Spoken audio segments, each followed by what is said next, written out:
नमस्कार, स्वागत है सुबह की सबसे बड़ी बहस में। आप देख रहे हैं टीवी 9 भारतवर्ष। मैं हूं आपके साथ निधि वासंदानी, मेरे साथ मेरे सहयोगी रवि मिश्रा भी मौजूद है। तो ज्ञानवापी से मथुरा तक आज फैसले का दिन है। जी हां, आज बड़ा दिन है और बड़ी बात निकलकर सामने आएगी कोर्ट की तरफ से। अयोध्या के बाद अब बारी काशी और मथुरा से जुड़े विवादों के समाधान की है। मथुरा में श्री कृष्ण जन्मभूमि और शाही ईदगाह से जुड़े विवादों का हल निकालने के लिए इलाहाबाद हाईकोर्ट आज सुनवाई करने जा रहा है। बिल्कुल, और सर्वे का आदेश देने के बाद आज कोर्ट विवादित परिसर में सर्वे के तौर तरीके के साथ दूसरे अहम मसलों पर फैसला सुनाएगा। दूसरी तरफ काशी के ज्ञानवापी से जुड़े विवादों को लेकर आज एएसआई कोर्ट में अपनी रिपोर्ट पेश करेगी। जी हां, और 2 दिनों के काशी दौरे के दूसरे दिन आज प्रधानमंत्री मोदी का दौरा बहुत अहम है। आज का दिन बहुत अहम है। कई बड़ी सौगात काशी वासियों को प्रधानमंत्री देंगे। इन बड़ी खबरों की हलचल ये है कि इसका असर अगले साल यानी 2024 में होने वाले देश के आम चुनावों पर पड़ सकता है। जी हाँ, तो इन 3 बड़ी खबरों पर हमारी नजर रहेगी और ये जो 3 बड़ी खबरें हैं ये बड़ी ही महत्वपूर्ण है।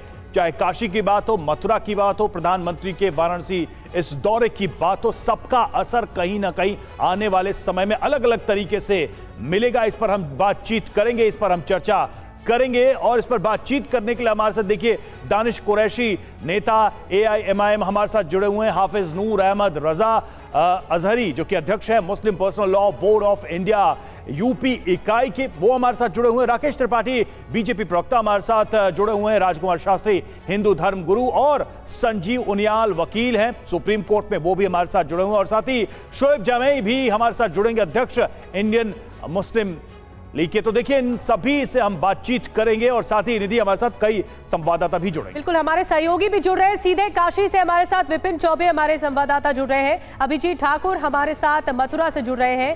पंकज झा हमारे साथ प्रयागराज से जुड़ रहे हैं। तो सभी के पास चलेंगे, लेकिन शुरुआत बड़ी खबर से करते हैं। सबसे पहले बात मथुरा के श्री कृष्ण जन्मभूमि से जुड़े विवाद को लेकर करते हैं। श्री कृष्ण जन्मभूमि विवाद को लेकर आज बड़ा दिन है, क्योंकि आज इलाहाबाद हाईकोर्ट में 2 बजे सुनवाई होनी है और ये तय होगा कि जो सर्वे कराया जाएगा मस्जिद में वो उसकी टीम क्या होगी। विवादित परिसर में सर्वे को लेकर फैसला आएगा।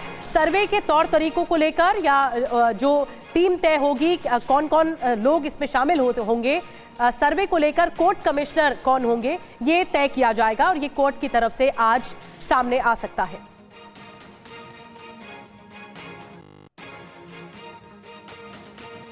और आइए सबसे पहले देखते हैं कि आज इलाहाबाद हाईकोर्ट में क्या होने जा रहा है।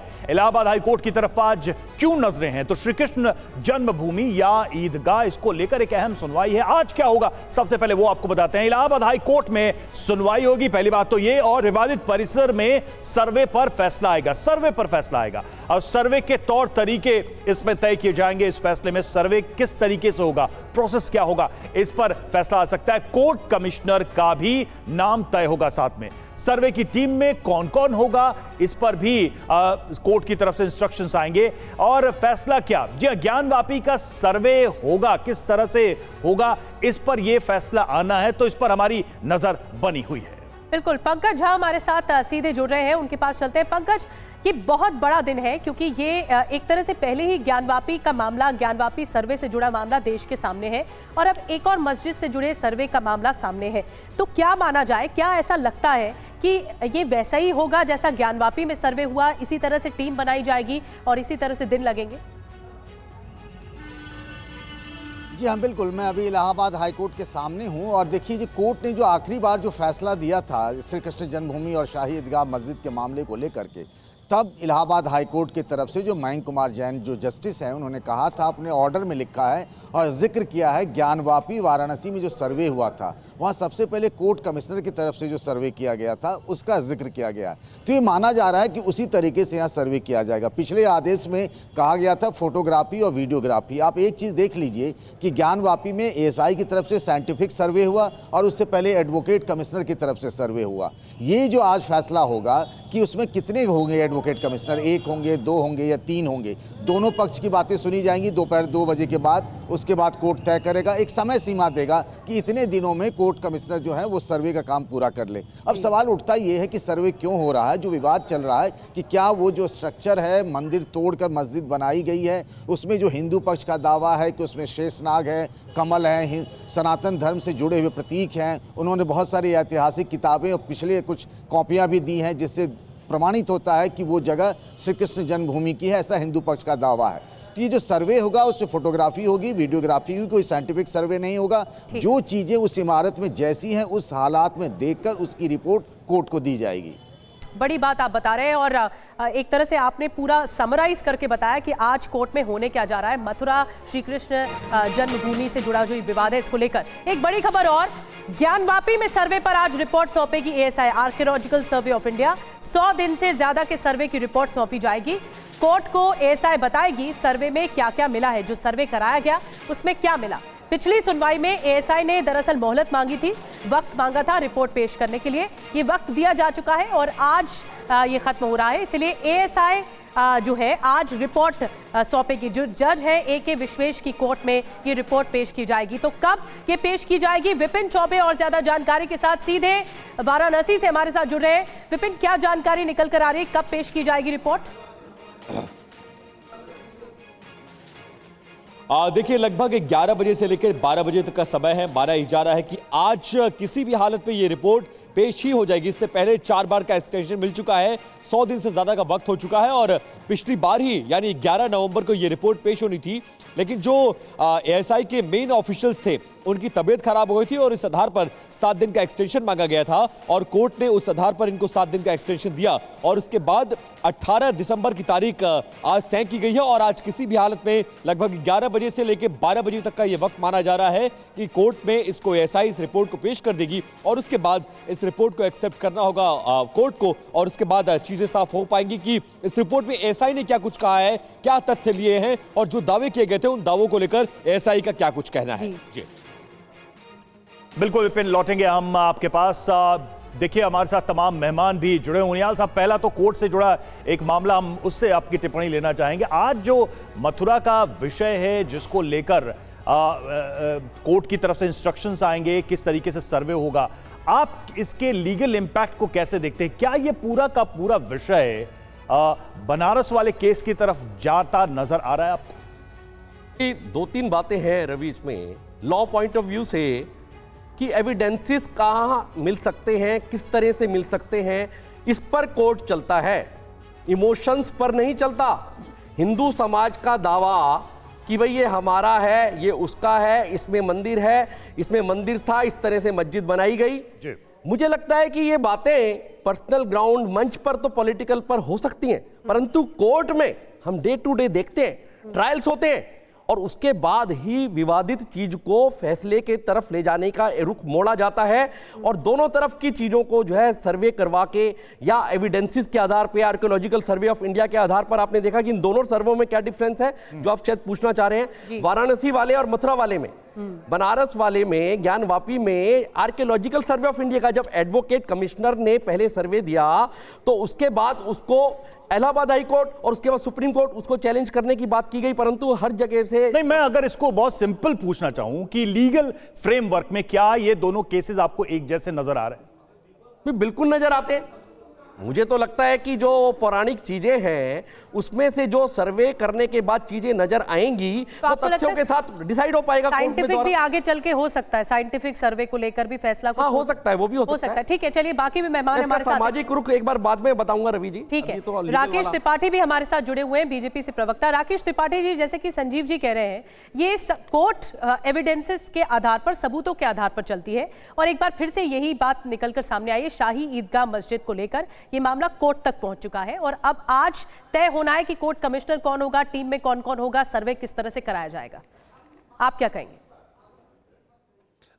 निधि, देखिए पूरी दुनिया ये देख रही है कि भारत में न्यायिक व्यवस्था में लोगों का विश्वास किस तरह का है, लोगों का भरोसा किस तरह का है कि अपने आराध्य, अपने इष्ट, अपने प्रभु के लिए, स्थान के लिए भी एक पूरी प्रक्रिया का पालन किया जा रहा है। अगर किसी का विश्वास ये है कि यहां हमारे प्रभु का मंदिर था, तो इसके लिए पूरी प्रक्रिया अपनाई जा रही है। न्यायपालिका में पहले याचिका दाखिल की जाती है, याचिका के आधार पर सारे तर्क, तथ्य, साक्ष्य रखे जाते हैं और फिर कोर्ट कमिश्नर उस प्रक्रिया का एक हिस्सा है, जिसमें एक कोर्ट कमिश्नर नियुक्त करता है, जो जाकर के मौके पर जैसा है वैसा ही ला करके कोर्ट के सामने बताने का काम करता है। इसके बाद अगर आवश्यकता होगी तो एएसआई की वैज्ञानिक खुदाई, अगर किसी प्रकार की आवश्यकता हो, या वैज्ञानिक साक्ष्य ग्रहण करने के लिए राडार मैपिंग जैसी किसी अत्याधुनिक तकनीकी की आवश्यकता हो, यह कोर्ट को जैसा महसूस होगा कोर्ट उस तरह का निर्णय लेगी।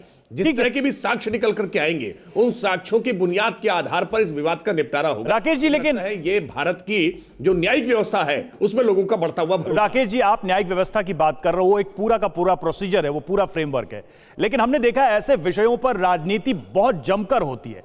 क्या आने वाले समय में मथुरा एक राजनीतिक विषय नहीं बनेगा? इस बात से आप कितना अग्री डिसअग्री करेंगे? और खासकर भाजपा पर तो आरोप लगते ही हैं और हो सकता है लगे। देखिए, समाज जीवन में जो कुछ भी है उन पर राजनीतिक टिप्पणियां जरूर होती हैं, राजनीतिक दल अपनी राय जरूर रखते हैं और बड़ा वर्ग जिससे जुड़ता है निश्चित तौर पर उसके पक्ष विपक्ष में तर्क राजनीतिक दल प्रस्तुत करने का। लेकिन आशंका है कि राजनीतिक सरगर्मी भी रहेगी इसी मुद्दे को लेकर, जैसे ज्ञानवापी को लेकर पसरी थी। हाफिज नूर अहमद अजहरी साहब भी हमारे साथ हैं, अध्यक्ष Muslim personal law board of India. Noor साहब, आप कैसे देखते हैं मथुरा जन्मभूमि, जो ये शाही ईदगाह से जुड़ा हुआ विवाद है, ये अब कोर्ट पहुंच चुका है, सब डिविजन है और कोर्ट में सारी चीजें तय होंगी। आपकी तरफ से क्या कहना है इस मसले पर?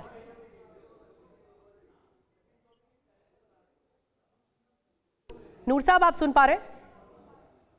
दानिश कुरैशी साहब भी हमारे साथ जुड़े हुए हैं, कोशिश करेंगे नूर साहब के पास दोबारा चले, शायद संपर्क नहीं हो पा रहा है।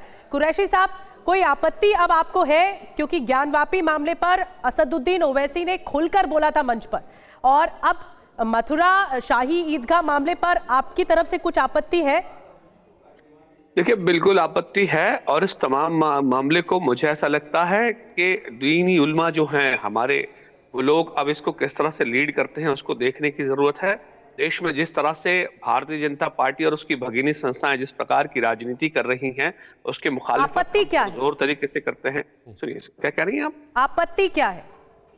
देखिए, आपत्ति ये है कि हमारी जो मस्जिद है, बाबरी मस्जिद, आस्था के आधार पर ले ली गई और बाकी की भी मस्जिदों में वही प्रोपागेंडा चलाया जा रहा है। हमारी आपत्ति यही है कि जो स्थिति जैसे, और खास करके आप मथुरा में तो देखिए कि जो मथुरा के मामले में तो आप देखेंगी तो दोनों पक्ष की तरफ से समाधान हो गया, अदालत तक पूरा मामला हो गया खत्म, लेकिन उसके बावजूद भी भारतीय जनता पार्टी और उसकी भगिनी संस्थाओं का इंटरेस्ट ये है कि वहां लोगों के बीच में विवाद पैदा। आप तो सीधे तौर पे इसके लिए बीजेपी को जिम्मेदार ठहराएं। राकेश जी, कुछ रिएक्ट करना चाह रहे हैं आप? मतलब हर चीज के जड़ में बीजेपी दिखाई दे रही है दानिश साहब को। 10 सेकंड दीजिएगा, 10 सेकंड और उसके बाद रवि, मेरी बहुत गंभीर आपत्ति है। मेरे नहीं, दानिश भाई, बिल्कुल पहले मैं आपत्ति मेरी व्यक्त कर दूं, ये बहुत गंभीर आपत्ति है। आप बाबरी मामले पर पूरी तरह से सुप्रीम कोर्ट का फैसला आने के बाद भी अभी कह रहे हैं कि आस्था की बुनियाद पर बाबरी हमसे ले ली गई। अरे भाई, बाबर के नाम पर देश में मस्जिद हो नहीं सकती थी। नैतिक पक्ष तो यह है और कानूनी पक्ष यह है कि कोर्ट बिलों से लेकर के हाई कोर्ट, सुप्रीम कोर्ट,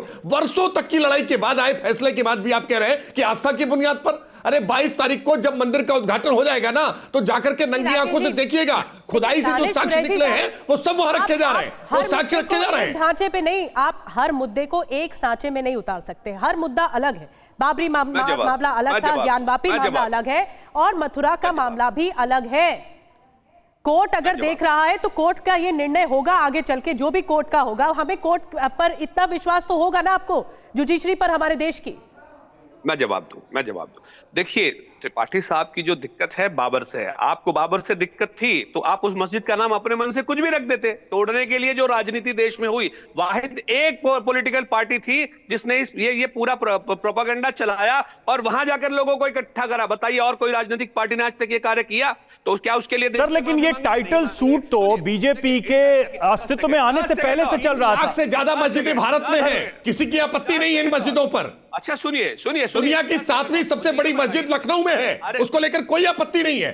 अच्छा 3 सुनिए, लाख मस्जिदें हैं भाई, किसी इस्लामिक देश से ज्यादा, पाकिस्तान से, बांग्लादेश से, अफगानिस्तान से, इन सारे देशों से ज्यादा मस्जिदें भारत में हैं। भारत में मस्जिद को लेकर के कोई आपत्ति नहीं है, लेकिन आप प्रभु के स्थान पर अगर विदेशी आक्रांताओं के नाम पर काबिज होकर के बैठेंगे और लोग न्यायपालिका जाएंगे, अपने साक्ष्य देंगे, तर्क देंगे, तथ्य देंगे, दलील देंगे, अपने आर्कियोलॉजिकल सर्वे ऑफ इंडिया के द्वारा साइंटिफिक एविडेंस देंगे, फिर भी आप कहेंगे कि नहीं नहीं आस्था की बुनियाद पर हो गया। अरे भाई तर्क करिए ना, आपके पास कोई तर्क नहीं होता। हमारे सहयोगी मथुरा से जुड़े हैं अभिजीत ठाकुर। मैं आपको जवाब देता हूं। सुनिए, अब मुझे यह बताइए कि बाबरी मस्जिद ढाई गई, ये गैर कानूनी तरीका था, ये सुप्रीम कोर्ट ने कहा। कितने लोगों के सामने सजा हुई, कितने लोगों के खिलाफ कार्रवाई हुई? एक भी नहीं। पहली बात तो वो कोई मस्जिद थी नहीं, आप ऑर्डर पढ़ लीजिए, वो मस्जिद थी नहीं। मसला कोर्ट में था और जो बात आई तर्कों के आधार पर सुप्रीम कोर्ट ने कहा। आप सुप्रीम कोर्ट का फैसला पढ़े, यहां पर तर्कों के आधार पर ही बहस हो तो ज्यादा बेहतर होगा। बाकी भी मेहमान हमारे साथ हैं, मैं आऊंगी दानिश कुरैशी साहब, मैं आऊंगी आपके पास, राकेश जी भी मैं आपके पास आऊंगी।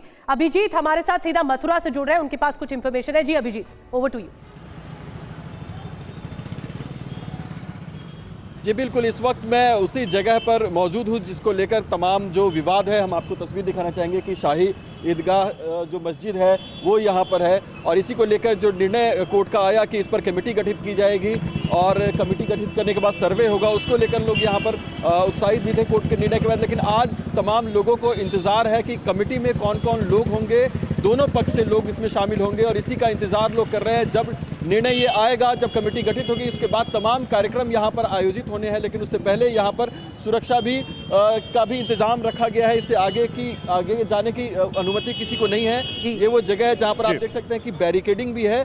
दोपहर के बाद यहाँ पर और ज़्यादा चहल पहल आपको देखने को मिलेगी। लेकिन फिलहाल लोग इसी बात का इंतजार कर रहे हैं कि कोर्ट किस तरीके से कमेटी को गठित करती है और कौन कौन से पक्ष के लोग रहते हैं, कौन कौन लोग उसमें शामिल होंगे। उसके बाद यहाँ पर लोगों की प्रतिक्रिया आनी शुरू हो जाएगी। जी ठीक है, हाफिज नूर साहब मैं आपके पास आना चाहूंगा, अगर आपको मेरी आवाज मिल रही हो तो। सवाल है तथ्यों का, एविडेंस का। ये जो सर्वे है, चाहे वो साइंटिफिक हो या फिर कमिश्नर के अंतर्गत हो, कमेटी बनाकर हो, ये सारे प्रमाण जुटाने के लिए हैं।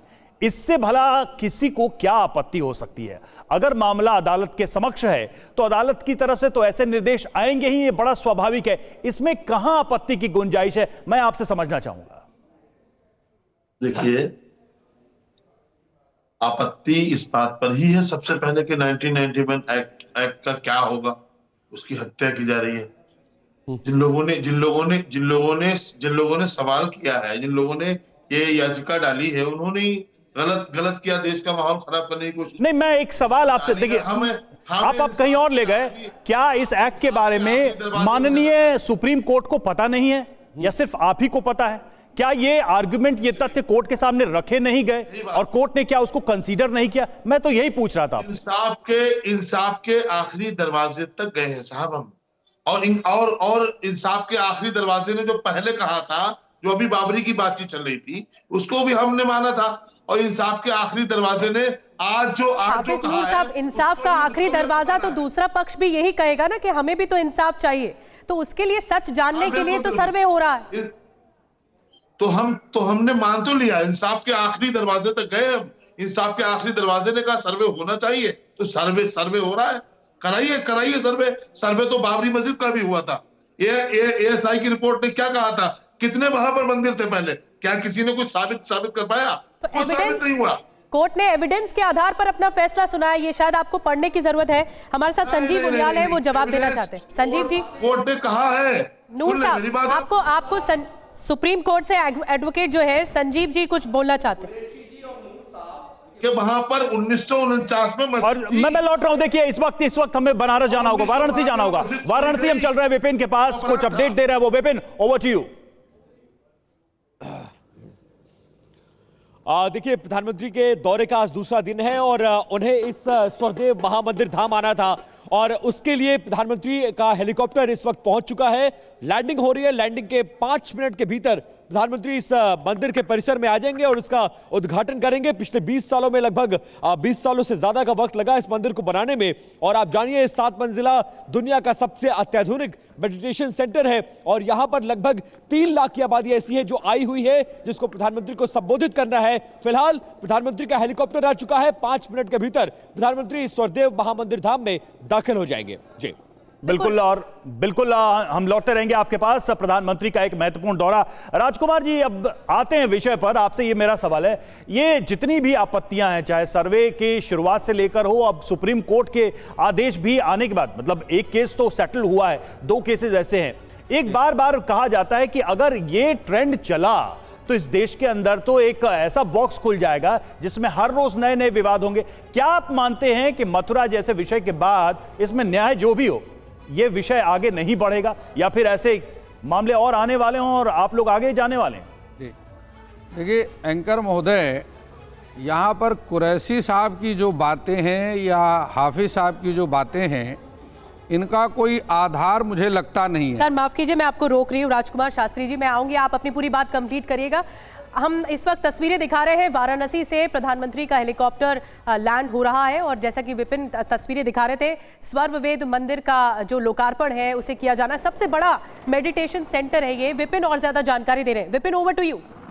देखिए बिल्कुल, प्रधानमंत्री का हेलीकॉप्टर इस वक्त आपको तस्वीरों में नजर आ रहा होगा। ये दूसरा हेलीकॉप्टर है, इसी में प्रधानमंत्री सवार हैं, और मंदिर के ठीक बगल में ये हेलीकॉप्टर उतरने के लिए हेलीपैड बनाया गया है। और आप तस्वीरें देख रहे हैं, एक बहुत बड़ी तादाद भारत के अलग अलग राज्यों और कई देशों से, इटली, कनाडा, जर्मनी, इन तमाम राज्यों से, इन तमाम देशों से भी लोग आए हैं। और माना ये जा रहा है कि लगभग 3 लाख से ज्यादा आबादी इस स्वर्देव महामंदिर धाम में इस वक्त इस उद्घाटन के मौके पर पहुंची। और आपको हम दिखाते हुए चले, एक बार इस मंदिर की भी तस्वीर देखिए जिसके उद्घाटन के मौके पर, क्योंकि ये वाराणसी में है, वाराणसी से लगभग 30 किलोमीटर दूर है, ये अमराहा इलाका है, और वहां पर इस मंदिर को बनाया गया है। दुनिया का सबसे बड़ा, सबसे अत्याधुनिक, सबसे हाईटेक मेडिटेशन सेंटर है।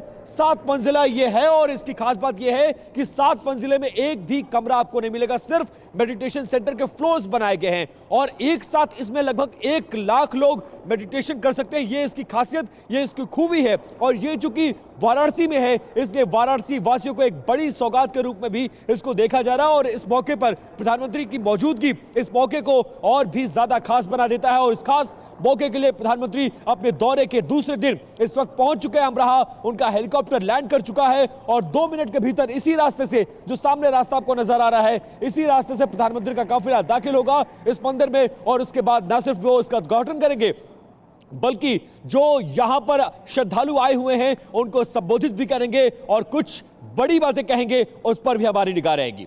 निधि, बिल्कुल बड़ी बातें बता रहे हैं, खासियत बता रहे हैं स्वर्ववेद मंदिर की। और कुछ और बातें जो सामने आई हैं कि एक बहुत बड़ा योग संस्थान जिसके जो प्रणेता रहे संत सदाफल महाराज, उनके करोड़ों अनुयायी पूरे विश्व भर में हैं, और इसीलिए ये 7 मंजिला मंदिर बनकर तैयार हुआ है। दुनिया का सबसे बड़ा मेडिटेशन सेंटर है। विपिन, कुछ और खासियत इसके बारे में, क्योंकि प्रधानमंत्री आज लोकार्पण कर रहे हैं, तो दुनिया की नज़र इसी मंदिर पर है कि कैसे यहाँ पर 20,000 से ज़्यादा लोग एक साथ योग कर पाएंगे, मेडिटेशन कर पाएंगे।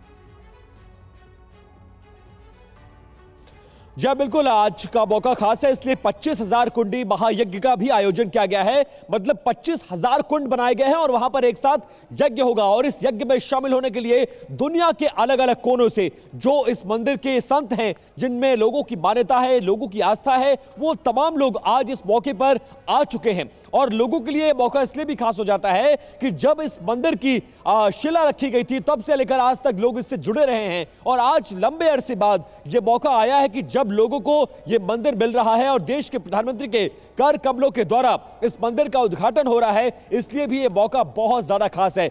25,000 कुंड बनाए गए हैं यज्ञ के लिए, वहां आहुतियां दी जा रही हैं, और इसके साथ प्रधानमंत्री की मौजूदगी, प्रधानमंत्री का संबोधन, और बहुत ज्यादा साधु संत पूरे देश से यहां पर बुलाए गए हैं। और साथ साथ भारत के 20 से ज्यादा राज्यों में जो उनके अनुयायी हैं वो यहां पर मौजूद होंगे, और कई देशों के प्रतिनिधि भी। बिल्कुल, ये बहुत ही महत्वपूर्ण और बड़ा आकर्षण है कि कई देशों के, भारत के अलग अलग हिस्सों से तो लोग आ ही रहे हैं, कई देशों के प्रतिनिधि भी इसमें शामिल हो रहे हैं। राकेश त्रिपाठी जी, मैं आपसे ये प्रश्न करना चाह रहा था। देखिए, पूर्वांचल की जो विकास की गति है वो बढ़ी है, और पूरी दुनिया की निगाहें पूर्वांचल और खासकर वाराणसी, जब से प्रधानमंत्री वहां पर से चुनाव वहां से लड़े हैं, जीते हैं, तब से गई है।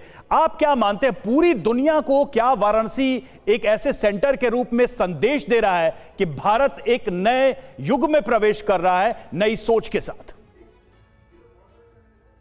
देखिए रवि, काशी को लेकर के जो पौराणिक मान्यता है, जो हिंदू मान्यता है कि काशी भगवान शिव के त्रिशूल पर बसी हुई नगरी है, काशी अविनाशी है, काशी का कभी नाश नहीं हो सकता, प्रलय भी हो जाए तो भी काशी अक्षुण्ण बनी रहेगी, काशी हमेशा स्थापित रहेगी। और काशी का अगर काशी की संस्कृति को देखेंगे तो भी आपको देश भर के अलग अलग स्थानों के तमाम संस्कृतियों का एक समुच्चय आपको काशी में दिखाई पड़ता है। लेकिन वो काशी बदहाल काशी थी जब प्रधानमंत्री मोदी जी वहां से मेंबर ऑफ पार्लियामेंट बने, देश में नरेंद्र मोदी जी की नेतृत्व की सरकार बनी, और उसके बाद जब उत्तर प्रदेश में योगी क्या राकेश जी काशी ही परिधि है 2024 के मिशन कायाकल्प किया है? काशी ही परिधि है 2024 के लिए ताकि दक्षिण तक राजनीति साधी जाए। निश्चित तौर पर काशी एक आप विकास का एक मॉडल बनकर के आया है कि कैसे नित्य नूतन और चिर पुरातन, यानी काशी की गलियां वैसी ही रहेंगी लेकिन काशी कैसे अभिनव स्वरूप में आ रहा है, कैसे दानिश कुरैशी कुछ कहना चाह रहे हैं जी। और यही कारण है कि आज पर्यटक खींचे चले आ रहे हैं काशी। ठीक है दानिश जी बताइए। देखिए मेरा ये मानना है कि काशी से प्रधानमंत्री मेंबर ऑफ पार्लियामेंट हैं, अच्छी बात है। काशी हिंदू समाज के लिए बहुत आस्था का केंद्र है, बहुत अच्छी बात है, होना भी चाहिए, कोई परेशानी नहीं है। लेकिन सिर्फ काशी को केंद्र बिंदु में रखे और बाकी पूरे देश को बदहाल करना, मुझे लगता है कि ऐसा नहीं होना चाहिए। AIMIM के गढ़ हैदराबाद, AIMIM के गढ़ यानी दक्षिण से दक्षिण तक इसका असर होगा काशी का। देखिए AIMIM के जो मेंबर ऑफ पार्लियामेंट हमारे सदर साहब जो हैं वो देश के प्रधानमंत्री तो नहीं है, मैं तो देश के प्रधानमंत्री पद की बात कर रहा हूं, और उनके जिम्मे है पूरे देश के तमाम लोगों का विकास करना। अकेले काशी को टारगेट वो मत बनाइए, अच्छी बात है, करना चाहिए विकास का अगर संदेश। दानिश जी तो पूरा 10वीं नंबर से 5वीं नंबर की अर्थव्यवस्था राकेश त्रिपाठी अर्थव्यवस्था के लिए आगे बढ़ रहे हैं, भारत दुनिया भर में लीड करता हुआ दिखाई पड़ रहा है। राकेश त्रिपाठी, एक स्वाभाविक सा प्रश्न है, सनातन के साथ विकास के संदेश को क्या समाहित करने का ये जो प्रयास है, क्या वाकई में काशी तक सीमित है या ये प्रयास पूरे भारत तक जा रहा है? आप उनके प्रश्न का उत्तर दें।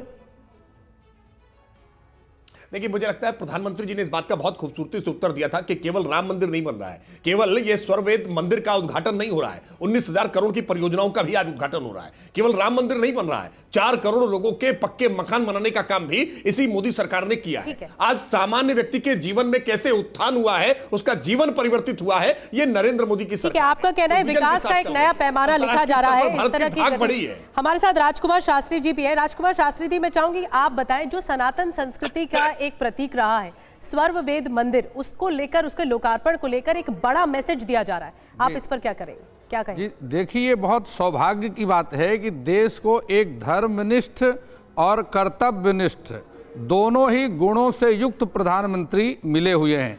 ये भारतीय जनता पार्टी की सूझबूझ है कि उन्होंने एक ऐसे व्यक्ति की खोज की जो इस देश को आधुनिकता दे सकता है।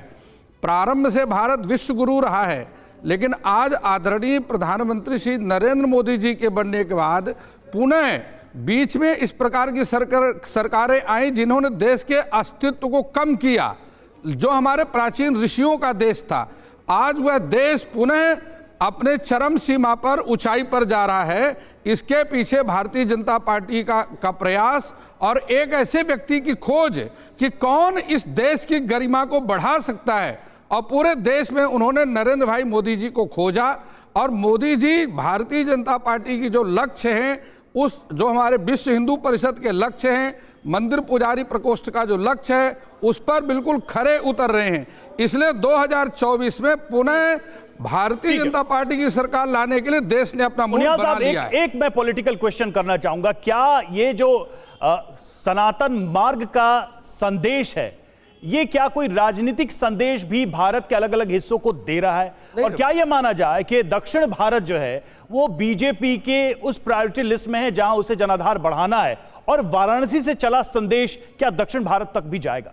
भाई रवि, मैं 2-3 बातें कहना चाहता हूं कोर्ट पॉइंट ऑफ व्यू से, पॉलिटिकल उसको मैं कैसे जोड़ रहा हूं कि सुप्रीम कोर्ट ने भी लगातार स्वामी विवेकानंद के 1893 के शिकागो का वो शब्द कि एकासद विप्रा बहुधा वदंती, एक सच है, सनातन एक सच है, निरंतर चलने वाला सच है। 1976 के कॉन्स्टिट्यूशनल बेंच ने, सुप्रीम कोर्ट ने एक बार बोला, एक अविभाजित हिंदू परिवार में क्रिश्चियंस भी हो सकते हैं, ये सुप्रीम कोर्ट ने बोला 1995 में। सुप्रीम कोर्ट ने बोला हिंदू धर्म एक राष्ट्रीय परंपरा है, it's a way of life. और अयोध्या फैसले से पहले जस्टिस अहमदी ने सुप्रीम कोर्ट से बोला कि सहिष्णु हिंदू धर्म सबको साथ लेकर चलने वाला, जैसे टीवी 9 ने सब हिंदुओं के बीच में, भारतीय जनता पार्टी के बीच में हर तरह के लोगों को, दो मुस्लिम भाई बैठे हैं हमारे, ये सहिष्णुता है हमारी, जो कि हर धर्म को लगातार ऑक्सीजन देती है और उसको पनपने और बढ़ने का लगातार लेकिन प्रयास करती है। मेरा सवाल तो सर था कि काशी से दक्षिण भारत को जा रहा संदेश क्या है, और खासकर अगर पॉलिटिकल पर्सपेक्टिव में पूछ रहा हूं तो। देखिए, काशी अपने आप में एक बात बहुत अच्छी पूछी आपने और बताई, काशी के बारे में राकेश ने डिटेल से बताया, परंतु एक प्रधानमंत्री का जो कि ग्लोबल लीडर हो चुका है, जब वो अपनी कॉन्स्टिट्यूएंसी में जाता है, कॉर्पोरेशन की सड़कों की, नाली की उसको चिंता होती है। 43 या 44 बार मैं परसों अखबार में पढ़ रहा था, अपनी कॉन्स्टिट्यूएंसी में जाता है तो पूरे भारतवर्ष के एमपीज के लिए, एमएलएस के लिए, काउंसलर्स के लिए एक संदेश जाता है, बड़ा असर पड़ता है पूरे देश में, नहीं दुनिया में बड़ा असर पड़ता है, जैसा कि आपने कहा। संजीव जी, जल्दी से विपिन के पास चलते हैं, वो खुद वहां पर मौजूद है, काशी में ही, बनारस में ही। विपिन, वहां पर क्या हो रहा है इस वक्त, जल्दी से तस्वीरें दिखाई, ओवर टू यू।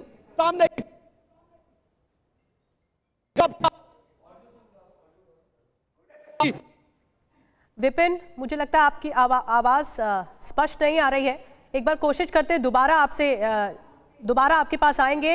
विपिन, आप सुन पा रहे हैं तो बोलना शुरू करिए। हाफिज नूर साहब, वहां से जो जितनी भी तस्वीरें आ रही हैं, प्रधानमंत्री मोदी पहुंच चुके हैं, स्वर्ववेद मंदिर का लोकार्पण किया जाना है, ये तस्वीरें आपको तक पहुंचाएंगे। हाफिज नूर साहब, जल्दी से मैं आपसे कमेंट लूंगी, आप क्या मानते हैं, जो ज्ञानवापी मामला है ये तो सबके सामने है, तो मथुरा वाले मामले पर, मथुरा विवाद पर कोई आपत्ति नहीं होनी चाहिए, कोई ऑब्जेक्शंस नहीं होने चाहिए, क्योंकि मामला सब जुडिस है, कोर्ट तय करेगा सब कुछ। आपत्ति होगी और आपत्ति होनी चाहिए। देश को जिस तरह से एक धर्म को सियासी स्टेज पर लाने की साजिश हो रही है देश में, और धर्म के नाम पर जो राजनीति की जा रही है, इसको रोकना होगा, इसको खत्म करना होगा, वरना देश को कहां ले जाना चाहते हैं ये किसी को बताने की जरूरत नहीं है। यहाँ धर्म के नाम पर आप ऐसा क्यों मानते हैं? संजीव जी, मैं चाहूंगी आप इनको जवाब। 15 लाख रुपए मांग रहा है। मेरी एक बात का जवाब 15 लाख, सुन ले, अरे मेरे प्यारे भाई, देश 15 लाख रुपए मांग रहा है, देश बुलेट ट्रेन मांग रहा है, देश हर साल डेवलपमेंट हो रही है। कहां है नूर भाई? डेवलपमेंट हो रही है तो अपनी वैचारिक दृष्टि में भी डेवलपमेंट लाओ। जब देख रहे हो कि कोर्टों ने सबसे लंबे हिस्टोरिकल फैसले को भारत के फेवर में किया, राम मंदिर के फेवर में किया, 22 जनवरी को जरा टीवी के सामने बैठ जाना, टीवी 9 के सामने। और दूसरी बात, आज सौहार्दता से वैचारिक एक प्रश्न है आपके लिए नूर भाई, 1 मिनट, वैचारिक प्रश्न है मौलवियों के लिए, आपके समाज के लिए, आगे बढ़ के कदम बढ़ाओ और सौहार्द तरीके से हमारे जो आस्था के केंद्र हिंदुओं के, समझाने की जरूरत नहीं है। मस्जिद में मत जा, उसको जो न्यायालयों में मत जाने दो, आगे बढ़ के दो हिंदू समाज को, आज वो समय आ गया है।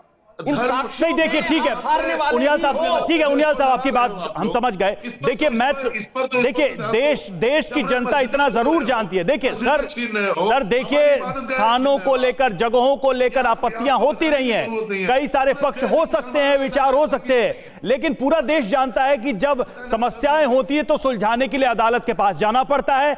ऐसे विषय अदालत के सामने हैं और देश, हम आप सभी अदालत की तरफ देख रहे हैं। मुझे लगता है कि अदालत जो निर्णय ले उसको हमें सम्मान के साथ स्वीकार करना चाहिए, और वो प्रक्रिया चल भी रही है। यही मैसेज है कोर्ट के हर फैसले में।